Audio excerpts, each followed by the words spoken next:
Oi, professor Costa Neto, e hoje eu vou falar um pouquinho a finalização do uso do ponto final e mais um pouquinho da vírgula para a gente finalizar essa situação do uso desses dois pontos, desses sinais de pontuação. O ponto final, hoje ele é chamado ponto final, mas nem sempre foi assim. Então vocês sabem que nós, no Brasil, nós adotamos o uso do alfabeto latino. Isso Portugal já tinha feito desde a Idade Média. Grande parte dos países do Ocidente utiliza o alfabeto latino, nós não usamos outro alfabeto, um outro sistema de escrita, e dentro desse sistema de escrita nós usamos alguns sinais para pontuar o texto. O ponto final, como eu falei na aula passada, é um dos principais pontos, e a vírgula também é muito utilizada hoje. Eles nem sempre existiram.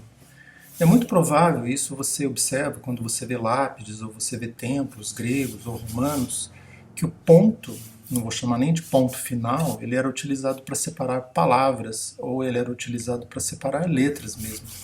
Assim, quem passasse diante do templo, ou passasse diante de uma lápide, ou passasse diante de um monumento, ele poderia diferenciar as palavras ou as letras. Mas com o passar do tempo, o ponto ele passou a ser utilizado para finalizar realmente um período. Não estranhe se no seu livro ou na apostila do seu colégio, o seu professor lá ele tenha diferenciado oração de sentença, de período. São mais ou menos a mesma coisa, são estruturas que a sintaxe entende dessa maneira. Já falei para vocês que a sintaxe é a parte da gramática que estuda isso. Mas um professor ou outro vai diferenciar, vai chamar de oração uma coisa, sentença outra, período outra. Esses nomes todos você vai encontrar por aí, para mim não faz a menor diferença se você chamar isso de oração, de sentença ou de período, eu não vou brigar com ninguém por causa disso, isso não é um problema. Mas vamos pensar que o ponto final, diferentemente daquele ponto usado lá atrás, ele finaliza uma oração, na ordem direta ou não da língua, mas ele finaliza uma oração quando essa oração ela está completa. Então, por isso ele é chamado de ponto final. Também comentei com vocês que o ponto final ele pode finalizar um parágrafo e lá no final do texto, o último ponto final, ele dá a ideia de que o texto também acabou. Então isso acaba acontecendo por uma coincidência, mais do que por qualquer outra coisa. A gente até poderia usar 2 pontos para finalizar um parágrafo, 3 pontos para usar para finalizar um texto, mas isso não ocorre. Nós usamos um ponto só. Até porque quando nós usamos 3 pontos, nós temos uma outra situação, chamada de reticências, uma outra coisa. Não falei ainda delas. O ponto, não exatamente o ponto final, o elemento gráfico chamado ponto, que você vai encontrar aqui no teclado do seu computador, do seu celular, etc., o ponto, ele também tem outras finalidades. Exemplo, ele mostra uma abreviatura. Você abrevia uma palavra. O que é abreviar uma palavra? Você corta essa palavra, geralmente numa consoante, e coloca um ponto ali mostrando que ela é uma abreviatura. A abreviatura é diferente da sigla, embora você vai encontrar aqui e ali siglas que também têm um ponto separando as letras, né? O ponto ele também pode ser usado com outras finalidades. Isso vai depender de cada texto. Por exemplo, ele pode fazer parte de uma enumeração. Você coloca lá letra A, ponto, letra B, ponto, letra C, ponto, usando as próprias letras do alfabeto para fazer uma enumeração. Da mesma maneira, você pode usar números. Da mesma maneira, em alguns lugares você pode usar um desenho. Né? Então, no texto do direito, por exemplo, nós vamos encontrar o símbolo do parágrafo. E não é incomum que você encontre um ponto ali, que é o mesmo elemento gráfico, mas ele terá outra função. Aí encerramos a questão do ponto. Então, o ponto vai ser usado para finalizar uma oração, um período, uma sentença, parágrafo, texto. E ele também pode ser usado como elemento gráfico para ele marcar abreviatura, uma enumeração, qualquer outro sinal que apareça, por exemplo, nas notações científicas, nas notações técnicas que a gente vai ver num outro momento, mas que é importante que você utilize desde agora, já que você está numa universidade. Essas notações técnicas, essas notações científicas, elas não ocorrem só na universidade. É muito comum também que elas ocorram no meio forense e no meio da produção do texto jurídico, porque essa pontuação toda ela serve para marcar, justamente deu nome, o texto. Na segunda parte aqui sobre a vírgula, eu só queria lembrar que a vírgula, eu tinha comentado com vocês na primeira parte, que a vírgula serve para separar determinados elementos de uma oração, vou chamar de oração. Quando essa oração, por exemplo, não está na ordem direta, e fundamentalmente para marcar a posição do advérbio ou da locução adverbial numa oração. Então, houve um deslocamento do advérbio na oração, eu vou marcar esse deslocamento com uma vírgula.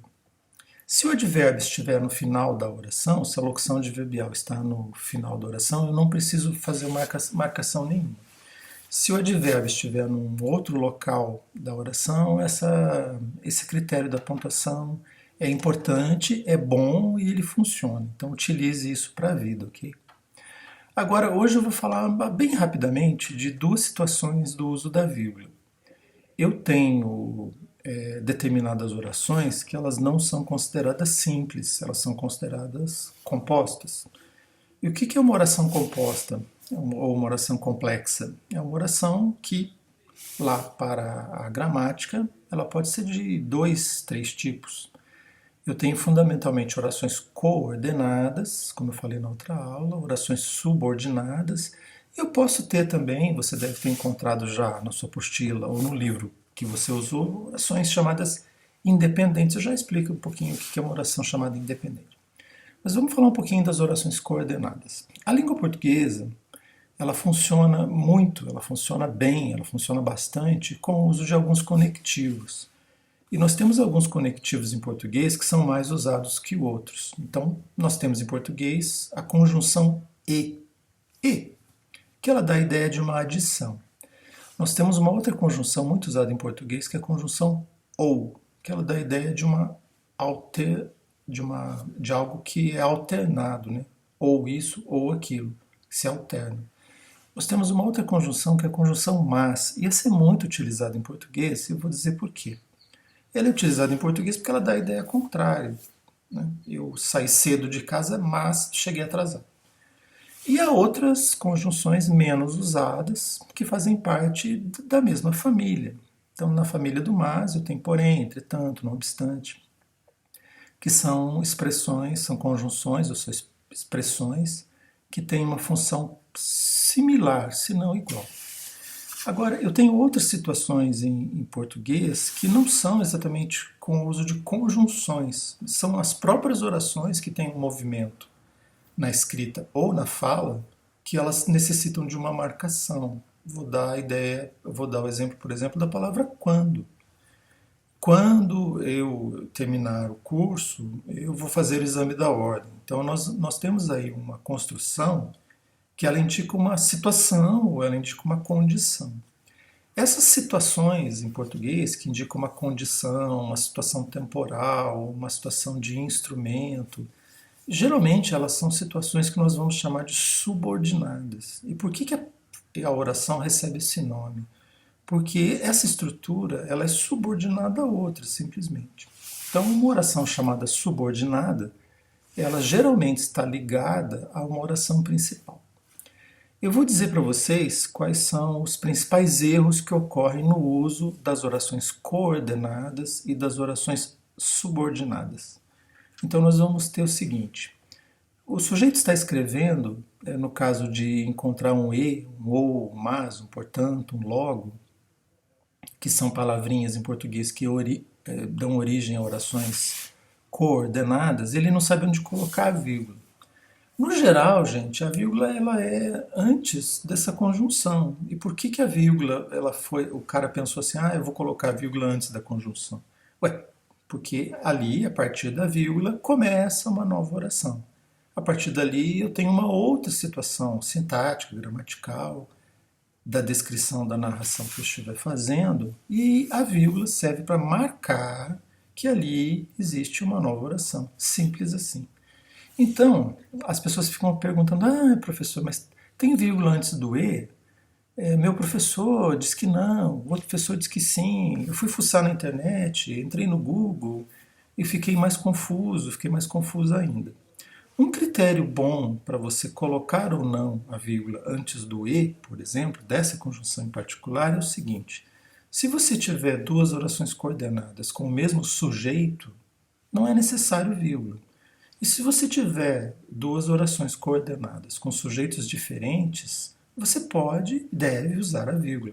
Esse critério é bom e ele vai resolver qualquer briga, qualquer pendenga, qualquer situação que esteja na fala de um gramático, na fala de outro, que você tenha ouvido no seu colégio, ou que você tenha se confundido ou visto na internet.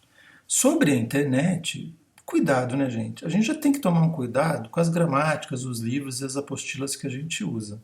A internet, então, é o território de ninguém, né? Qualquer sujeito pode chegar ali e ele escreve uma coisa que ele acha lá do tempo dele, ou que a professora dele disse lá no seu segundo ano do primário, no antigo primário, ou que ele pensa que é assim, ou que ele não aceita os critérios dados pelas gramáticas normativas e ele cria uma sistemática própria. Então, verifique a fonte, tá? E para isso nós temos gramáticas normativas. E nós temos gramáticas, goste dela ou não você, gostem dela ou não os linguistas. Vou deixar esse papo dos linguistas de lado, um outro dia a gente conversa sobre isso. Vários amigos meus estudam essa questão da gramática, inclusive agora acabou de sair o terceiro volume da gramática portuguesa lá em Portugal, feita é a mais nova gramática feita por linguistas portugueses sobre o funcionamento da língua portuguesa, não apenas em Portugal, mas aqui no Brasil também. E aqui no Brasil nós temos isso, tá? Uma outra hora eu explico para vocês a diferença de uma gramática descritiva, de uma normativa, de uma gramática da língua viva ou de uma gramática da norma. Não vou entrar nesse mérito agora. Voltando um pouquinho em relação ao uso da vírgula, então é o seguinte, geralmente a vírgula ela vem antes do conectivo. E o caso do e, que é um conectivo, uma conjunção especial, nós vamos ter orações com o mesmo sujeito, não preciso usar a vírgula. Orações com sujeitos distintos, eu posso e devo usar a vírgula ali. No caso das orações subordinadas, geralmente nós usamos a vírgula, principalmente nas orações subordinadas que elas têm um caráter adverbial. Agora, nem todas as orações, mesmo as adverbiais, usam vírgula, isso vai depender do contexto da oração. E tem orações bem curtinhas que, pela tradição, não se usa vírgula. Ou eu tenho orações também de um tipo muito específico que é muito usado em português, que são as orações adjetivas. As orações adjetivas são aquelas que começam com que, ou qual, os quais, as quais, ou aquela palavrinha que quase ninguém usa mais, que é o cujo. Essas orações, eu tenho um tipo de oração que tem vírgula e um tipo de oração que não tem, são só essas duas, eu não tenho mais nenhum. Agora, fato, se você for uma gramática, se você for lá na sua apostila do seu antigo colégio, e eu, como falei na outra aula, eu já fui atrás disso para ver como é o que está escrito lá, você vai encontrar uma nomenclatura gigante para isso. Orações coordenadas, orações subordinadas, orações independentes, etc. Não se assuste com essa nomenclatura gigantesca, ok? Você não precisa dominar essa nomenclatura gigantesca, até mesmo porque nas gramáticas e nas apostilas existem confusões, existem erros também. Existem situações que a tradição construiu ali, botou um nome, colocou um nome numa oração, mas ela não é exatamente um fato, uma realidade da língua viva, da língua que nós usamos tanto na fala quanto na escrita.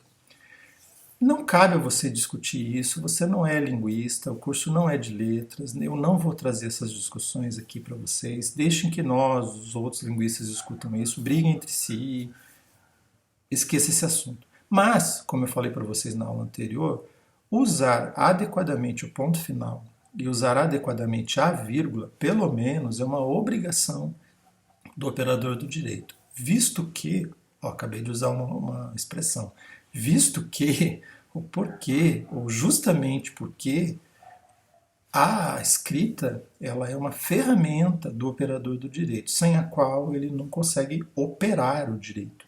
Então, é uma obrigação sua saber as normas, sim. Eu vou saber todas as normas? Não.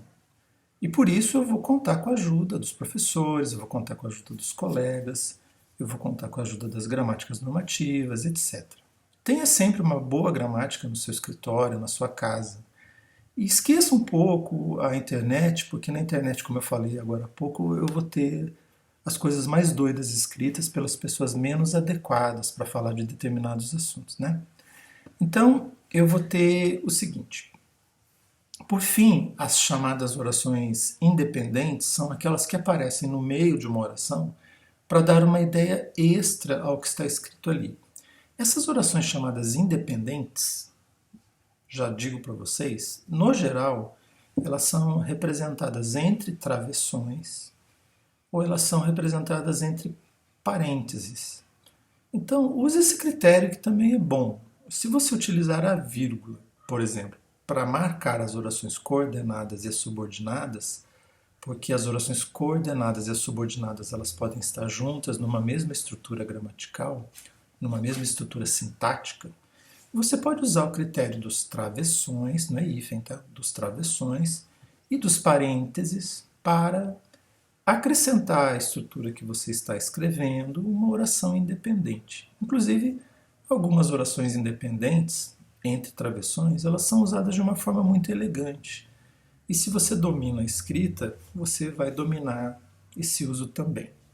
Eu queria finalizar essa aulinha curta de hoje com a seguinte consideração. É só dominando a pontuação que você também domina a escrita, tá?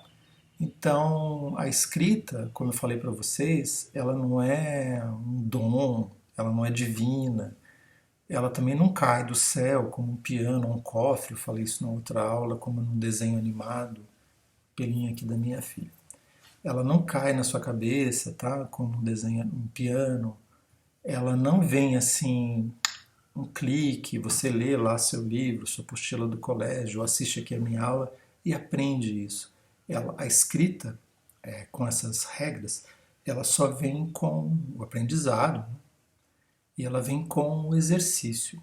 Eu costumo fazer uma comparação, não sei se é uma comparação tosca, que é o seguinte: o atleta, ele só será um bom atleta se ele exercita muito o seu mistério, né? Se ele corre, se ele nada, se ele joga vôlei, é jogando muito, é errando muito, é caindo muito, é se machucando muito, que ele vai ser um bom jogador de vôlei. É nadando muito, é que ele vai ser um bom nadador. Agora, não adianta eu correr, eu nadar, eu jogar vôlei, se eu não tenho um combustível ali para, né, para me alimentar. Então, o atleta de excelência, ele não apenas treina, ele também tem uma alimentação adequada, ele também dorme, ele descansa. Ontem mesmo eu estava lendo sobre exercícios de reabilitação que os atletas fazem, porque se eu faço musculação o tempo todo, eu acabo me machucando. Em vez de eu criar músculos, eu vou criar lesões. Então, o atleta da musculação, por exemplo, ele vai precisar de algumas paradas e de alguns exercícios que vão reabilitar o seu corpo, para que ele permita que o exercício continue. Da mesma maneira, a escrita, comparação, eu falei que era tosca, mas a escrita ela funciona da seguinte maneira: se eu não tenho conteúdo, se eu não li, se eu não viajei, se eu não estudei, se eu não observei, se eu não fui ao cinema, ao bom cinema, se eu não fui ao teatro, se eu não conheço as coisas do mundo, eu vou escrever sobre o quê? Eu não vou escrever, não vai ter nada aqui, vai ter uma caixa vazia e eu não vou conseguir falar das coisas. Então, daí a importância do estudo, da leitura, da observação, da audição, da conversa, do diálogo. Quem for lecionar vai perceber, por exemplo, que lecionando a gente aprende tanto. Às vezes a gente aprende mais ensinando, tentando ensinar um conteúdo, do que exatamente lendo o conteúdo que nós precisamos passar para o aluno. Então, assim, a escrita ela tem essas duas frentes. Primeiro, combustível, conteúdo, que o atleta lá vai ser sua alimentação, as coisas que ele precisa tomar para ser um atleta de excelência. E os exercícios, né? Então, a escrita ela só vem depois de muito exercício. Então, escreva, não tenha medo de escrever. A escrita é uma conquista, ela vem aos poucos. Ela é algo bonito na vida de alguém e dominar a escrita é algo importante para você que vai ser um operador do direito, ok? Na aula que vem, vou gravar mais um videozinho finalizando a questão da pontuação e nós vamos conversar um pouco sobre a construção de parágrafos, que faz parte do conteúdo do segundo bimestre ainda, ok? Uma boa semana para vocês, fiquem bem, cuidem-se.